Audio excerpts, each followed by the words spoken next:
오늘 제목은 나사로야 나오라 입니다.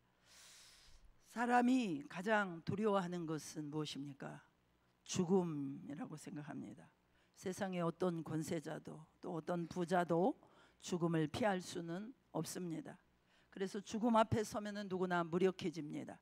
어떻게 보면 산다는 것은 죽음의 공포와 끊임없이 치르는 치열한 전쟁이라고 할 수 있습니다. 어떻게 보면 산다는 것은 죽음의 그런 슬픔을 지고 비틀거리며 걸어가야 하는 잔인한 여정이라고도 말할 수 있을 것입니다. 그래서 그런지 우리 의식 속에서는 항상 이 죽음이라고 하는 그림자가 떠나지 않는다는 것을 저도 느끼고 또 여러분도 다 느끼고 사시지요. 그만큼 이 죽음은 굉장한 힘을 가지고 있고요, 우리를 끌고 가고 있고요, 또한 우리에게 영향을 주고 있습니다. 그러나 오늘 본문에서 예수님은 죽음을 이기시고 절망을 소망으로 바꾸는 분으로 나타나십니다. 예수님께서 나사로를 살리신 이 사건은 단순한 기적이 아니라 예수님이 생명의 주이심을 증거하는 선언입니다. 나사로라고 하는 참 훌륭한 믿음의 사람, 젊은 나이에 이 나사로가 죽자 누이 동생 마르다와 마리아는 오빠를 잃고 여러 날을 눈물 속에서 보내야 했습니다. 유대 나라는 사람이 죽으면요, 그 슬픔을 더 진하게 표현하기 위해서 곡을 전문적으로 하는 여인들을 불러서 나흘이든 일주일이든 열 이틀이든 간에 집에서 곡을 하게 만듭니다. 그리고 장례식을 할 때는 그 장례 행렬 제일 앞에 이 곡하는 여인들을 세워서 무덤에까지 곡을 하면서 가도록 한다고 합니다. 왜 여인들을 세워서 곡을 하게 하느냐? 이 세상에 죽음이 들어오도록 제일 먼저 죄를 범한 자가 여자이기 때문에 세상에서 죽음을 끌고 들어온 그 책임을 절감하도록 하기 위해서 그 시체 앞에 가면서 곡을 하게 했다고 합니다. 어쨌든 죽음이라고 하는 것은 숨을 거두는 자를 굉장히 두렵게 하고 절망하게 할 뿐 아니라 유족들에게 말로 표현할 수 없는 슬픔과 상실감과 분노를 안겨주죠. 우리 모두는 죽음에 대한 두려움을 가지고 있습니다. 너무나 인간을 비참하게 만드는 죽음 앞에서 우리는 분노하고 또 두려워합니다. 인류 최대의 원수입니다. 역사적으로 뒤돌아볼 때 이 죽음의 사신이 발작을 해서 한 번 일을 저지르면요, 세계 여기저기에서 끔찍스러운 사건들이 터지는 것을 우리는 잘 알고 있습니다. 게랄드 라이트링거라고 하는 영국 출신의 미술 사학자이고 역사 저술가였던 그는 원래는 아시아 미술과 도자기를 연구한 학자였는데 2차 세계대전 이후에 나치 독일과 유대인 학살에 관한 중요한 연구서들을 집필했습니다. 그가 히틀러가 약 600만 명의 그 유대인들을 학살할 때 쓴 이야기가 있습니다. 너무나 엄청난 숫자니까 총으로 죽일 수 없잖아요. 목을 매달아서 죽일 수도 없으니까 가스실을 만들어서 집단 학살을 했습니다. 그 가스실에 발과 벗겨진 채로 들어간 수백만 명이 한 번에 죽어 나오는 장면을 그는 이렇게 써놓고 있습니다. 잠시 후에 가스실에 들어간 유대인들은 가스가 새어나옴을 느끼며 서로 모여들면서 작은 창문이 달린 거대한 철문을 거세게 두드리며 몸부림치게 된다. 철문 앞에서 그들은 서로 핥히며 치고받으면서 결국은 끈적끈적한 피를 뿌리며 피라미드처럼 시체로 쌓이게 된다. 25분 후 전기 펌프식의 배출기가 가스로 가득 찬 실내 공기를 제거하면 거대한 철문이 열리고 고무장화와 가스 마스크를 쓰고 호스를 손에 든 유대인 모범수들이 들어선다. 그들이 처음에 하는 일은 피와 오물을 제거하는 일이었다. 그 다음으로 시체를 올가미와 갈고리로 떼어내며 금을 찾거나 독일인이 전략물자로 간주하고 있는 이빨과 머리털을 뽑는 소름 끼치는 일이 시작된다. 그 일을 한 다음에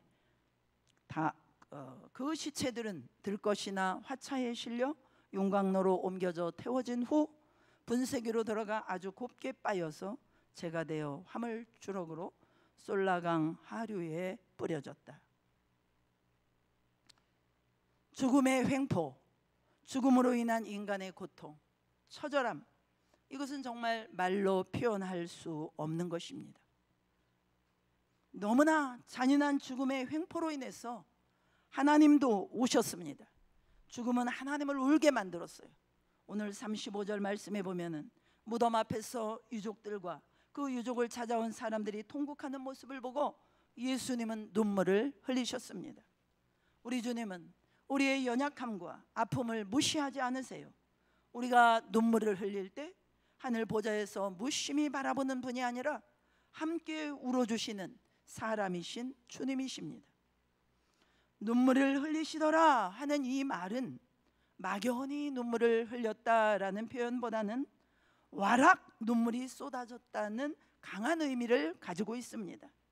예수님의 눈에 와락 눈물이 쏟아졌습니다. 죽음이 인간에게 안겨주는 슬픔과 절망이 얼마나 비참한 것인지 하나님 자신마저도 눈물 없이는 그것을 지켜볼 수 없었다는 이야기입니다. 우시면서 주님의 감정이 어떠했는가 하는 것을 33절과 38절에 두 마디로 표현하고 있어요. 제가 옛날 개역 한글 성경으로 33절에 읽어드리면 예수께서 그 우는 것과 또 함께 온 유대인들의 우는 것을 보시고 심령에 통분히 여기시고 민망히 여기사 그랬습니다. 통분히 여기시고 민망히 여기사. 또 38절에도 통분히 여기셨다. 이 말이 또 한 번 반복됩니다. 이 통분히 여기셨다는 말은요, 분이 나서 씩씩거린다는 뜻을 가지고 있습니다. 무엇에 대한 예수님의 분노일까요? 인간을 처참하게 끌고 가는 죽음을 향한 하나님의 거룩한 분노하심이라고 봅니다. 이것이 통분히 여기는 것입니다. 민망히 여긴다는 말은요, 죽음의 그 슬픔과 공포 아래에서 학대받는 인간의 처지에 대해서 하나님 자신이 그 고통을 자기 것으로 맛보시는 심정을 나타내는 것입니다. 하나님 대신 예수님이 우리 몸을 입고 오셔서 사랑하는 자를 죽음에 빼앗기고 슬퍼하고 고통하는 그 사람들의 마음을 본인이 고스란히 받아서 자기가 느끼고 체험하는 것을 일컬어서 민망히 여긴다 하는 말로 표현한 것입니다. 그러니 우리 예수님께서 인간이 겪는 이 죽음의 공포와 슬픔을 놓고 눈물을 흘리시고 마음으로 분노하시며 우리의 모든 아픈 감정을 함께 나누시는 하나님으로 지금 서 계시는 것입니다.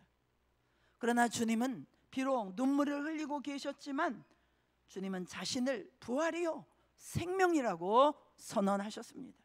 25절 26절 우리 다 같이 한번 읽어보겠습니다. 시작.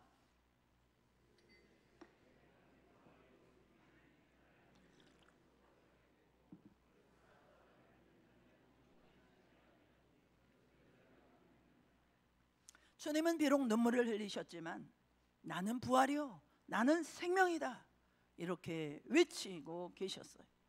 이 말은 무슨 뜻이냐? 믿는 자들에게 있어서 죽음이라는 것은 진정한 죽음이 아니라는 것입니다. 육신의 죽음이라는 것은 진정한 의미의 죽음이 아니라는 말입니다. 예수 믿는 자에게는 이 죽음의 영역에서 이미 해방되었기 때문에 안 죽는다는 말입니다.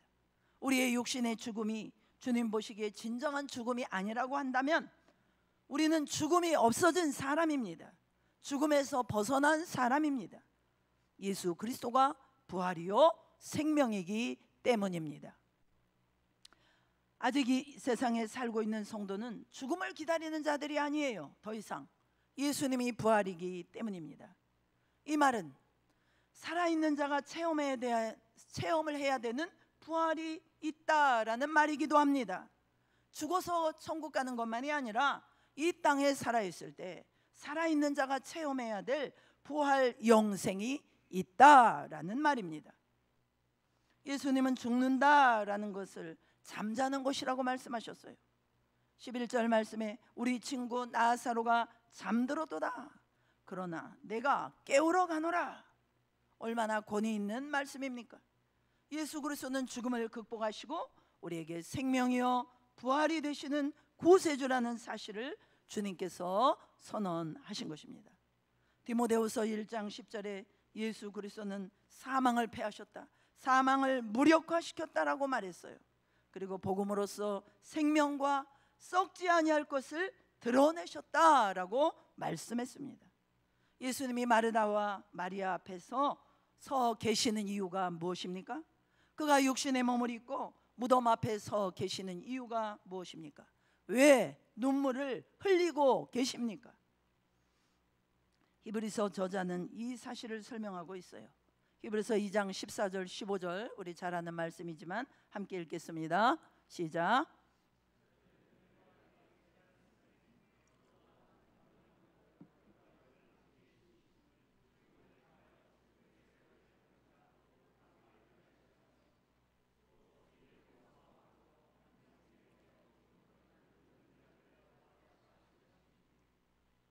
아멘.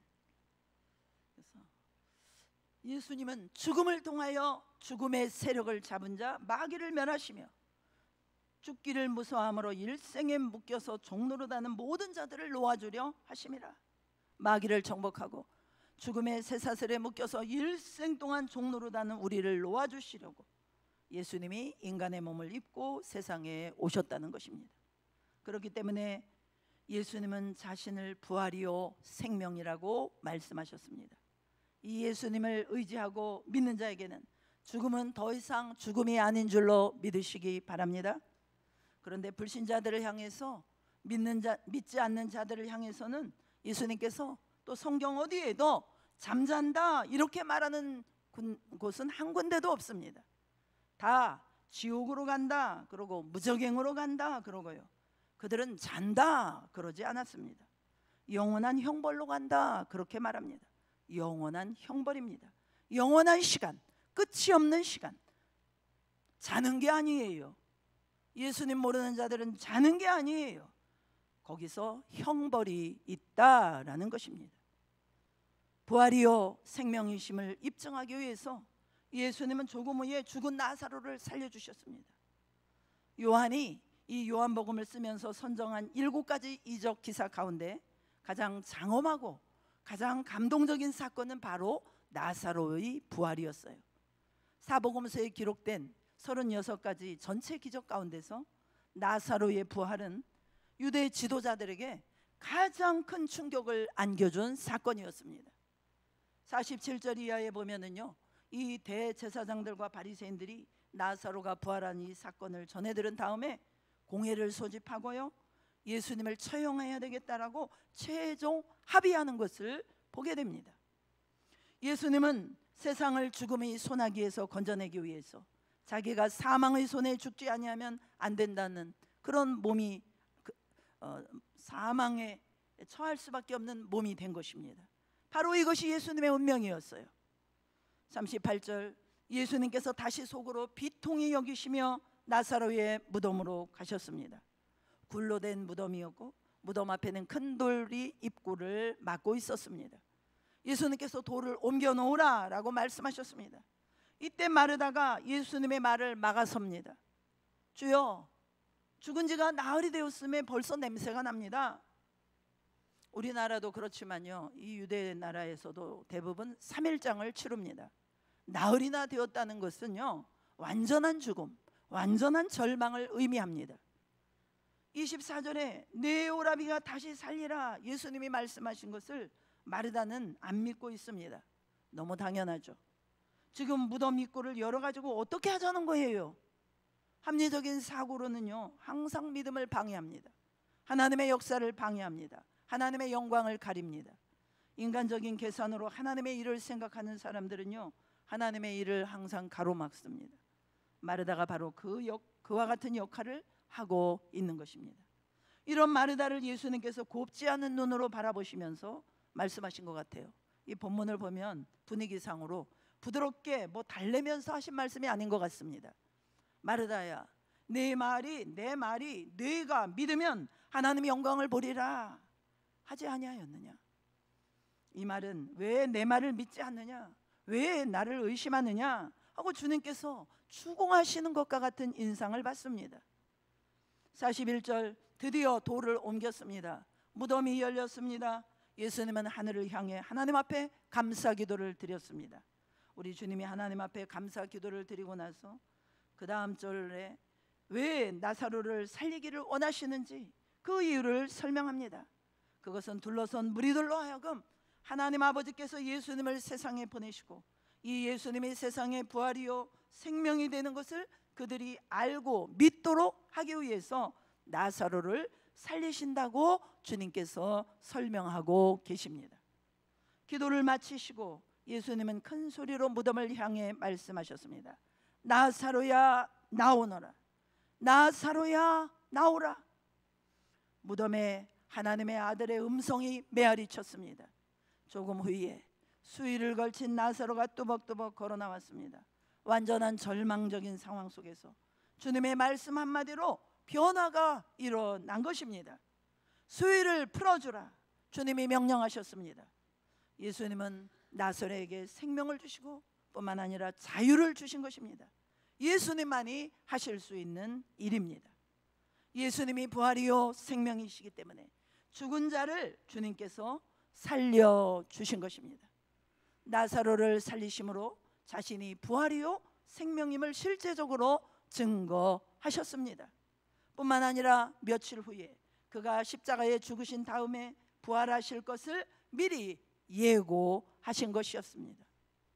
동시에 세상 끝날 예수님이 재림하실 때 천사의 나팔 소리를 듣고 무덤에서 일어날 하늘의 별같이 무수한 성도들의 부활을 나사로를 통해서 나사로를 모델로 가르쳐 주신 것입니다. 나사로를 살리심으로써 주님은 부활의 생명이심을 증거하신 것이고 예수를 믿는 자는 영원히 죽음을 보지 않는 참된 소망을 가질 수 있다는 그런 증거를 해주시는 것입니다. 우리가 이 예수님을 믿게 된 것이 너무나도 놀라운 축복임을 믿습니다. 바울은 이 복을 뭐라고 했습니까? 고린도전서 15장 57절에서 우리 주 예수 그리스도로 말미암아 우리에게 승리를 주시는 하나님께 감사하노니 그랬습니다. 예수님의 승리가 내 승리요, 예수님의 부활이 내 부활이요, 예수님의 생명이 내 생명이라고 고백한 것입니다. 그러므로 예수 믿는 사람은 죽음에 질질 끌려다니는 자가 아니라 오히려 그 죽음 때문에 하나님 앞에 감사하는 사람이 된 것입니다. 바로 우리가 이런 사람입니다, 여러분. 그렇지만 오늘 우리가 이 본문을 통해서 조금 어두운 면 하나를 살펴보아야 합니다. 마르다의 신앙에서 발견되는 어두운 일면입니다. 마르다는 굉장히 믿음의 사람이에요. 대단한 믿음의 여인입니다. 성경에서 가장 완벽한 신앙 고백을 한 사람이 둘이 있어요. 하나는 예수님의 제자 베드로, 하나는 마르다입니다. 마르다가 어느 정도의 믿음의 사람인지 보면요, 23절 24절에 예수님께서 울고 있는 마르다를 보시고 내 오라비가 다시 살리라 이렇게 말씀을 하시니까 마르다가 대뜸 그 말을 받아서 마지막 날에 부활하는 날에 다시 살 줄을 내가 아나이다. 마지막 부활을 그는 믿고 있었어요. 대단한 믿음입니다. 또 예수님께서 나는 부활이요 생명이니 라고 말씀하시니까 마르다는 이 말을 어떻게 받아들였습니까? 주여 그러합니다. 주는 그리스도시요 세상에 오시는 하나님의 아들이신 줄 내가 믿나이다. 얼마나 기가 막힌 신앙 고백입니까? 그런데 우리가 마르다를 보면서 하나 석연치 않은 부분을 발견합니다. 이렇게 완전한 신앙 고백, 이렇게 완벽한 믿음을 가졌음에도 불구하고 그 믿음이 오빠를 잃어버리고 슬퍼하는 자기 자신에게 별 도움이 되지 않는 것처럼 보인다는 것입니다. 이런 믿음 가진 마르다가 뭔가 남다른 것이 있나 하고 보면은 달라진 것을 찾아볼 수가 없어요. 물론 상을 당한 지 일주일이 안 된 마당에 마음이 상하고 슬픔을 가누지 못하는 것은 조금도 이상한 것이 아닙니다. 믿음이 아무리 좋은 사람이라도요, 사랑하는 자를 죽음으로 빼앗기고 나면 그 슬픔을 한순간에 다 몰아내지 못하죠. 아무리 믿음이 특별한 사람이라도 죽음의 공포 앞에서는 슬퍼하는 것이 당연합니다. 그게 인간입니다. 때로는 우리가 주변에서 많이 보잖아요. 자녀나 배우자나 부모님을 잃은 슬픔이 너무 크기 때문에 불면에 시달리게 되고 잠을 자고 또 피곤이 풀리지도 않고 다른 사람들과 대화를 해도 나중에 그 말을 하나도 기억하지 못할 만큼 슬픔의 정신을 빼앗기고 1, 2년이 아니에요. 10년이 넘도록 참 그런 그 슬픔을 마음에 안고 사시는 분들 계세요. 그리고 이 슬픔은요, 아무리 믿음이 좋아도요, 오래 갑니다. 대개는 2년 정도 간다고 합니다. 이 슬픔이라고 하는 것은 하나님께서 사람들에게만 주신 특별한 감정인 것 같습니다. 동물들에게는 슬픔이 없어요. 자기 새끼가 금방 사자한테 잡혀 먹었어도 그냥 뒤돌아서면 아무 문제가 없었다는 듯이 더벅더벅 자기 길을 가지 않습니까? 동물들은.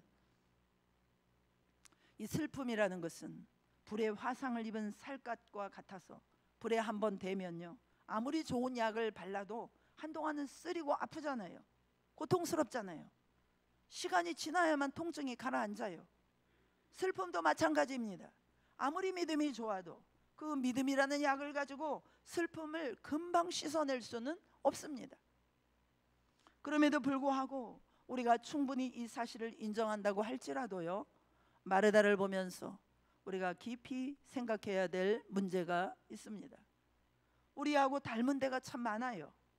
마르다는요, 멀리 있는 진리를 믿는 데는 조금도 주저하지 않습니다.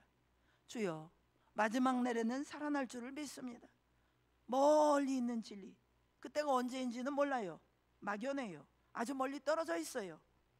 그리고 그때는 모든 성도들이 부활할 때라고 믿으니까, 부활하는 때니까 우리 오빠도 살아나겠죠. 멀리 있는 진리는 주저하지 않고 믿고 있어요. 그러나 가까이에 있는 진리는 제대로 믿지 못합니다. 내 오라버니가 살아나리라, 안 믿어져요. 이것은 당장 적응이 돼가지고 그 결과가 내 앞에 드러나야 되는 문제이기 때문에 믿어지지 않는 것입니다. 마르다는 주는 그리스도시요 살아계신 하나님의 아들입니다 하는 고백은 틀림없이 믿고 고백했어요. 그러나 실제적인 진리는 금방 받아 누리지를 못합니다. 내가 부활이요 생명이다 하는 주님의 말씀은 받아들이지 못합니다. 왜냐? 이 진리를 받아들이면 당장 죽은 자가 이 오빠에게서 이 예수 그리스도의 부활과 생명을 체험해야 되는 그런 부담이 있기 때문입니다. 마르다는 굉장히 유리한 입장 아닙니까? 하나님이 사람이 되셔서 지금 자기와 1대1로 만나고 계세요. 인간과 인간의 만남, 인격과 인격으로 만나고 있는 것입니다. 그러므로 하나님이 직접 마르다를 만나가지고요, 나는 부활이요 생명이라고 말씀하시고 내 오라버니가 살아나리라 이렇게 말씀하신 것은 먼 훗날의 진리일 수가 없어요. 이것은 당장 효력을 나타낼 수 있는 진리입니다. 그러나 마르다가 주여 옳습니다, 믿습니다마는, 하지만 예수님은 지금 당장 나에게 일어난 일에 대해서는 도움을 줄 수 있는 하나님의 아들로 받아들이지를 못하는 이런 마르다의 어두운 면을 보게 되는 것입니다.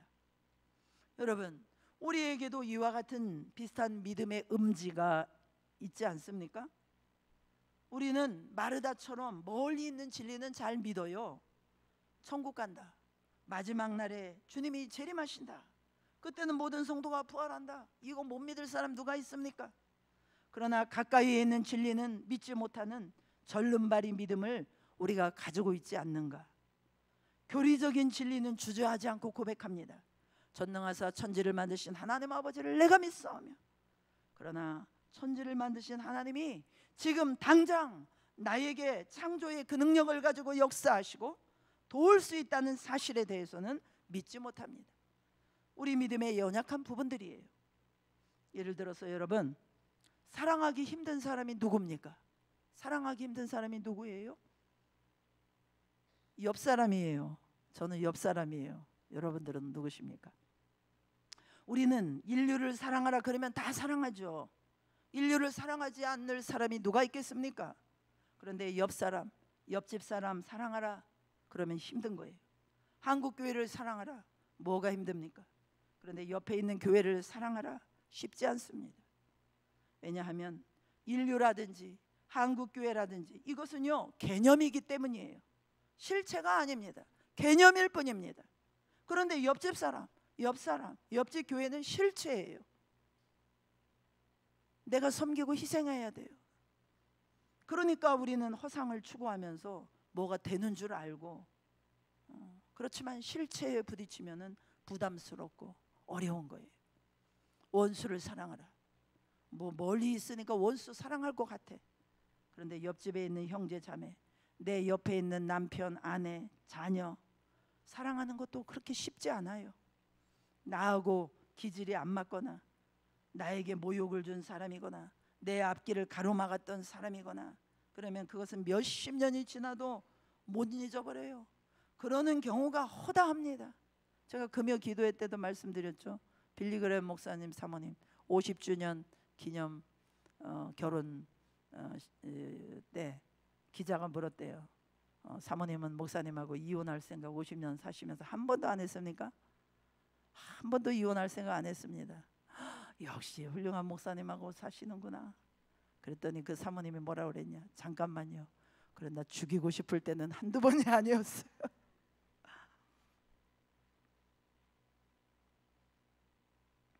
그래서 부활신앙의 힘이라는 건 뭐냐? 현실을 돌파하는 능력입니다.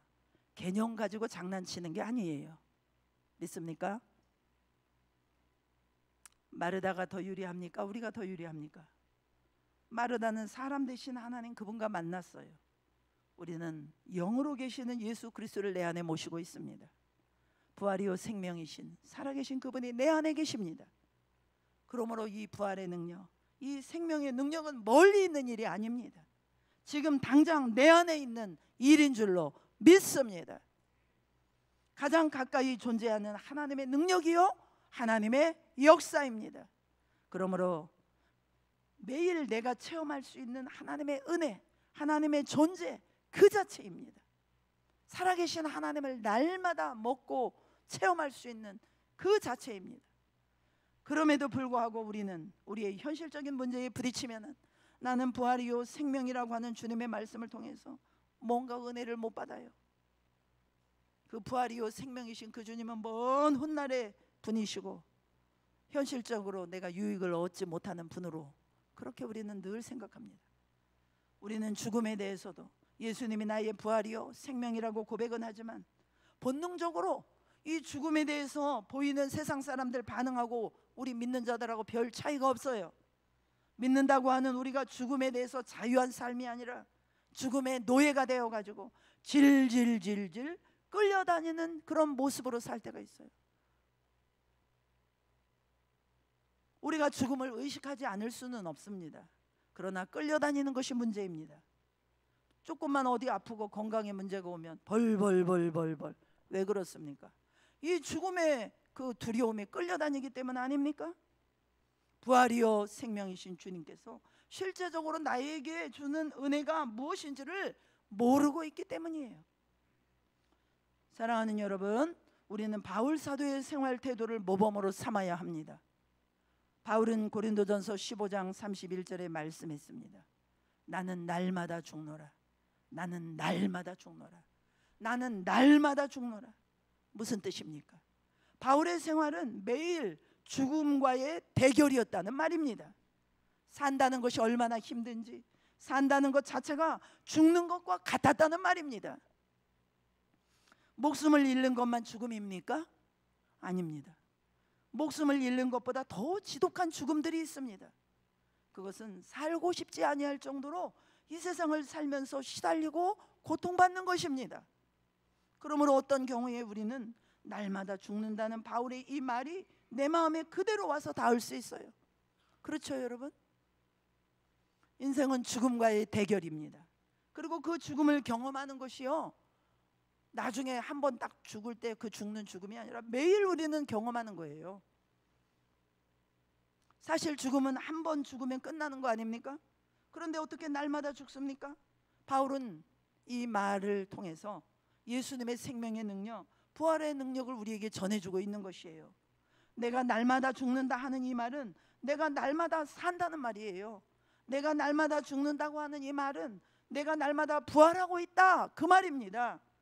매일 죽음의 위기를 당하지만 그때마다 부활이요 생명이신 예수님이 주시는 그 능력을 체험하면서 산다는 말입니다. 이 사실을 바울은 고린도후서 4장 8절 이하에 너무너무 생생하게 묘사를 하고 있어요. 날마다 죽어요. 그러나 그 죽음이 날마다 부활하는 능력을 체험하게 만들고 있습니다. 그러므로 나는 날마다 죽고 날마다 산다는 말인데, 이것이 바울에게 어떤 의미를 가지고 있는지 현대인 성경 번역으로 여러분에게 읽어드리겠습니다. 우리는 사면에서 닥치는 고통에 짓눌리지만 움츠려들지도 쓰러지지도 않습니다. 너무도 어처구니 없는 일에 당황할 때도 있지만 절망하거나 자포자기하지 않습니다. 우리가 박해를 받을 때도 있지만 하나님께서는 결코 우리를 버리지 아니하셨습니다. 우리는 얻어맞고 넘어져도 다시 일어나서 달려갑니다.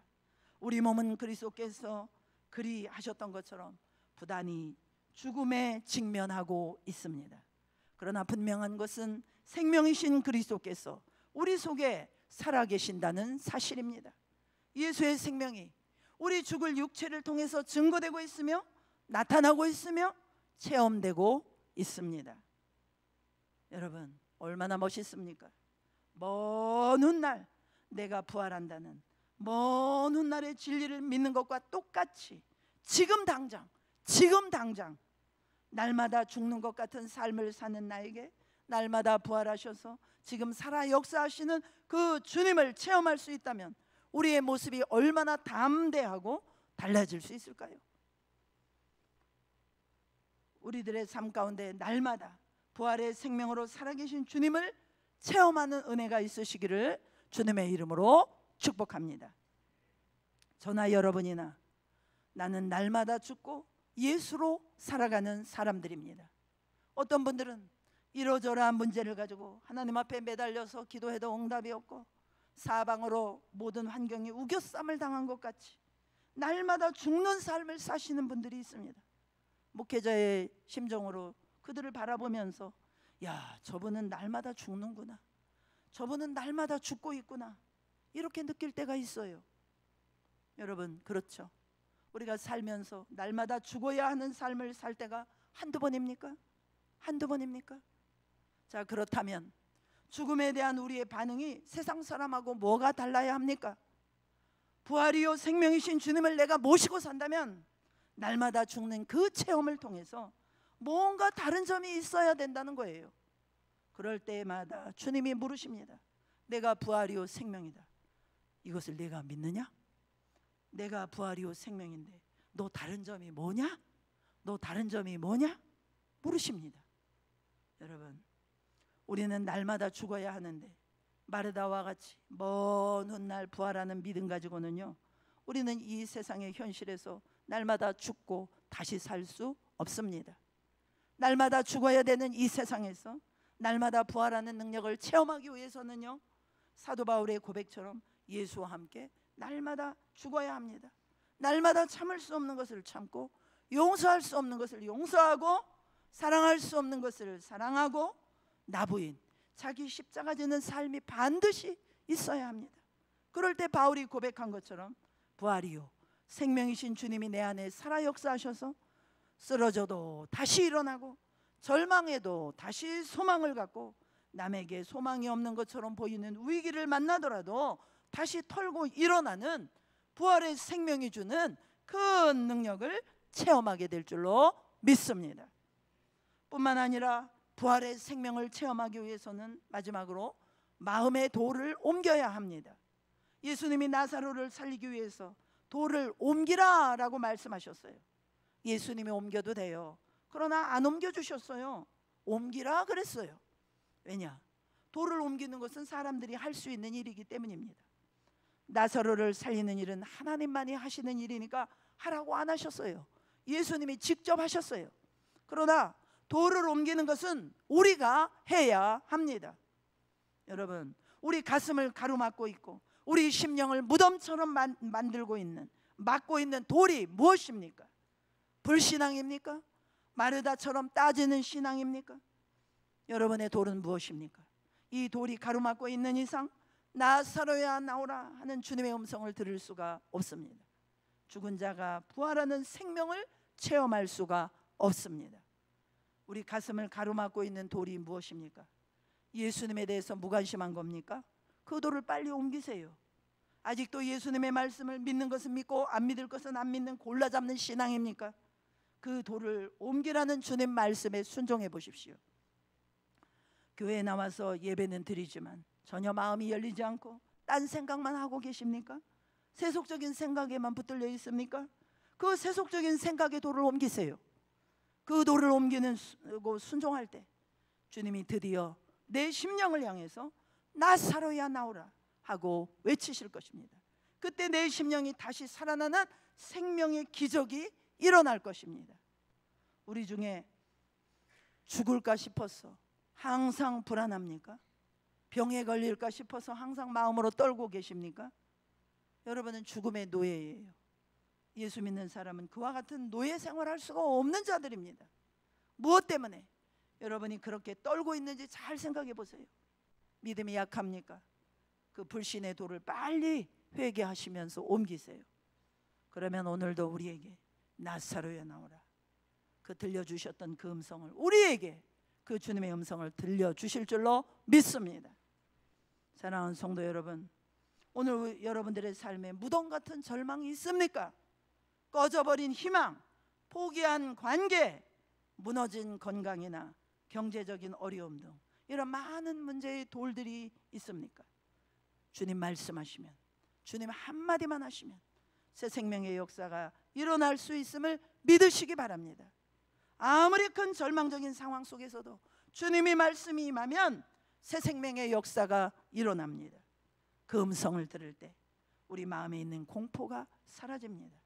부활이요 생명 되신 예수 그리스도, 오늘도 이 험한 세상 살아가는 우리에게 매일매일 체험되는 생명이 되기 위해서 그 주님께서 우리 가운데 살아 계십니다.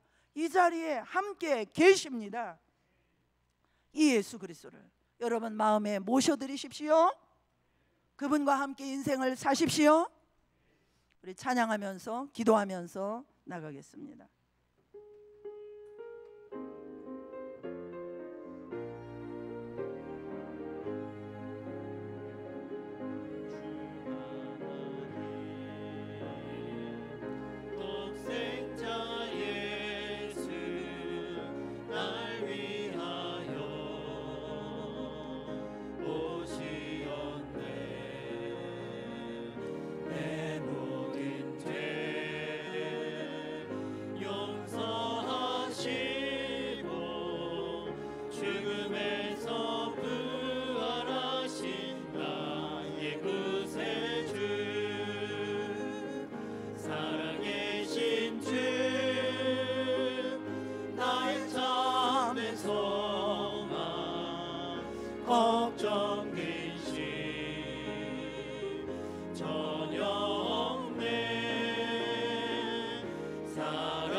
확신 가지고 예수님의 도우심을 믿으며 살리 살아계신 주 나의 참된 소망 걱정 근심 전혀 없네.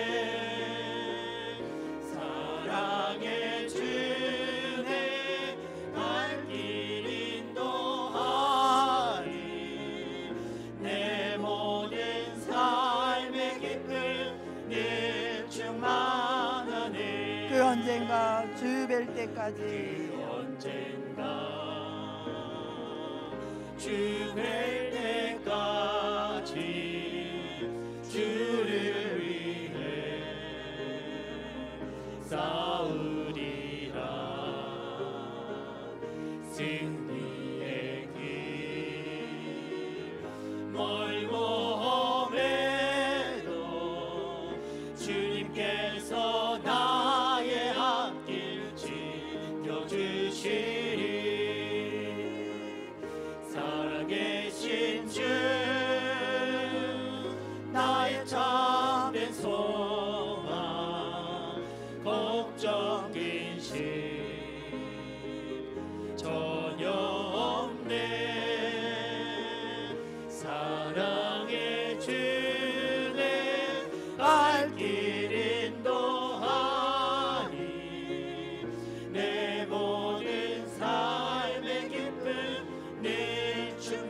감사를 드리겠습니다. 주 하나님 독생자 예수, 주 하나님 독생자 예수 날 위하여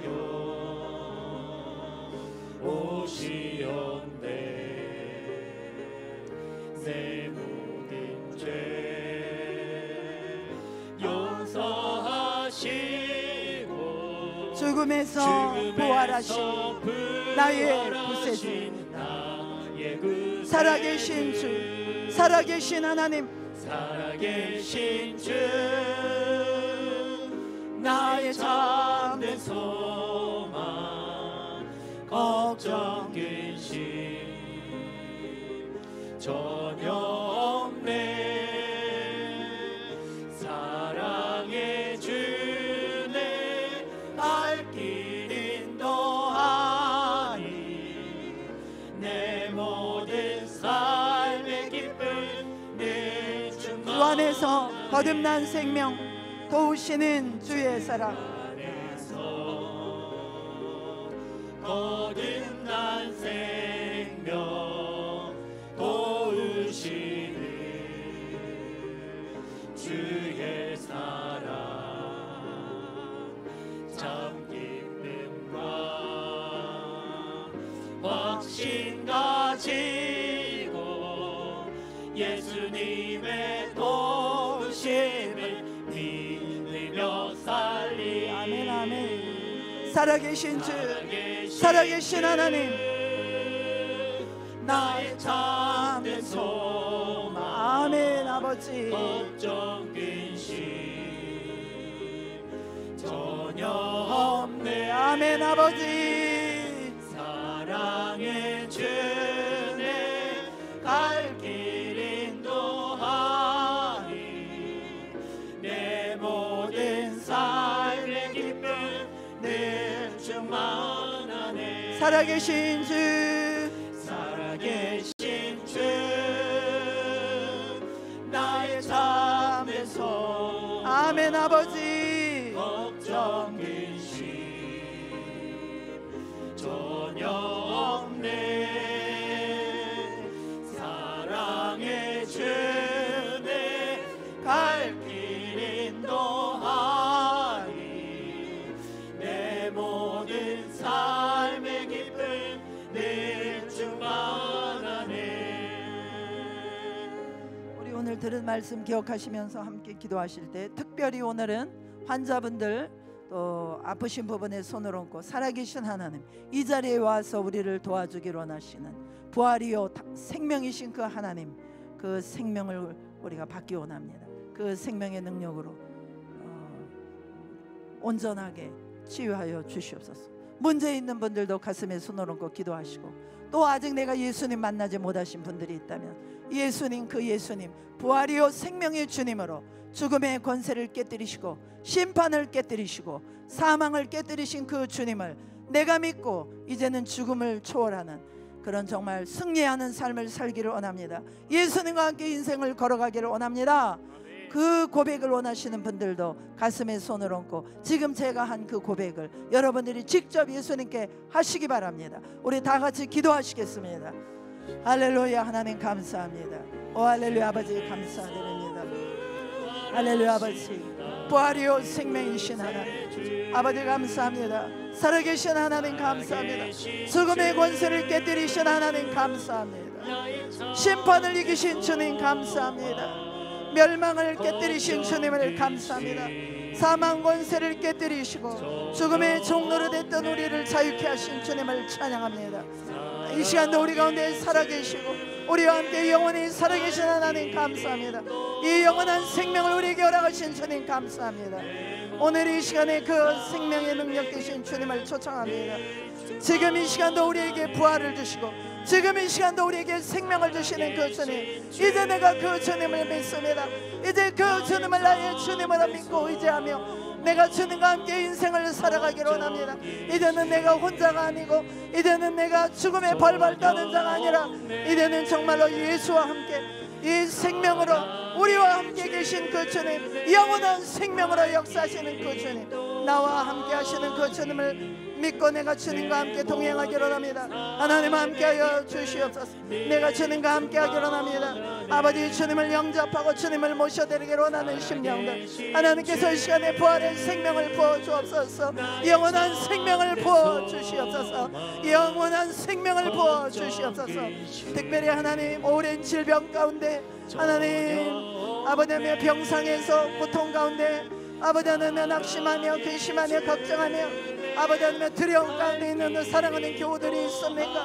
하나님 이 시간에 안수하여 주시옵소서. 살아계신 하나님 뿐만 아니라 정말로 여러가지 막혀있는 묶여있는 문제들로 인하여서 하나님 신앙생활에 방해받으며 낙심하며 신앙의 열매를 맺지 못하는 아버지 하나님 우리의 신앙생활에 아버지 하나님 걸림돌이 되고 장애물이 되고 있는 자들이 있습니까? 하나님 이 시간에 생명으로 살아계신 주님께서 오셔서 아버지 부활의 권능으로 인쳐주시고 부활의 권능으로 그 모든 묶임들을 깨뜨려 주옵소서.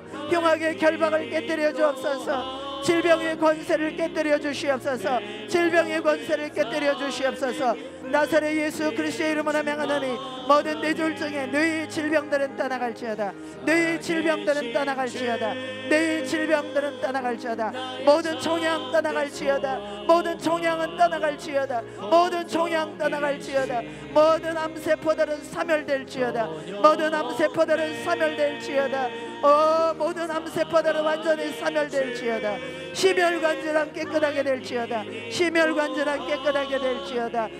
뼈 질환들, 신경적인 모든 증세들 다 호르몬 질환들 떠나갈지어다.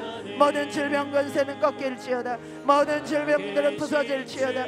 모든 질병들은 부서질지어다. 살아계신 주님, 그 주님을 바라보고 믿고 고백하는 자마다 지금 당장 우리에게 생명을 주시고 우리를 살리시고 우리를 온전케 하시는 그 주님을 온전히 믿고 나갈 수 있도록 하나님 이 시간에 역사하여 주시옵소서.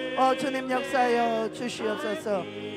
할렐루야. 아버지 주님 역사하여 주시옵소서. 할렐루야. 할렐루야. 할렐루야. 충만히 부어 주시옵소서. 충만히 부어 주시옵소서. 하나님 감사합니다.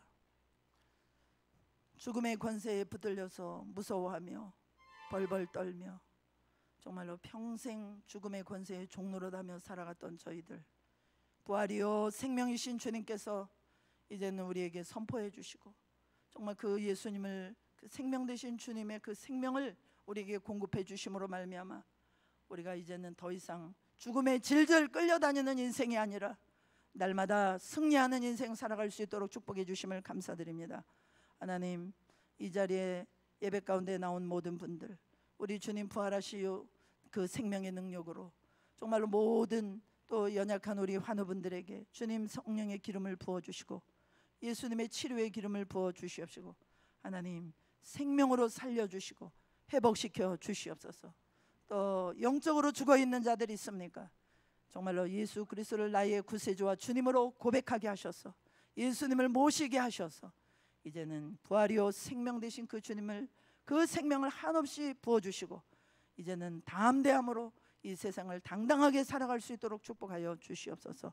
또 문제에 얽매여서 정말로 신앙생활에 장애가 되고 정말 한 걸음도 나가지 못하는 여러 가지 어려운 묶임 가운데 있는 자들, 하나님께서 이 시간에 생명의 능력으로 깨뜨려 주시옵소서.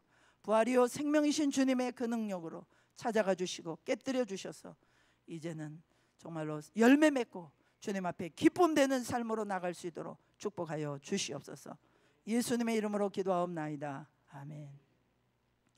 우리 다 같이 일어나셔서 좀 전에 드렸던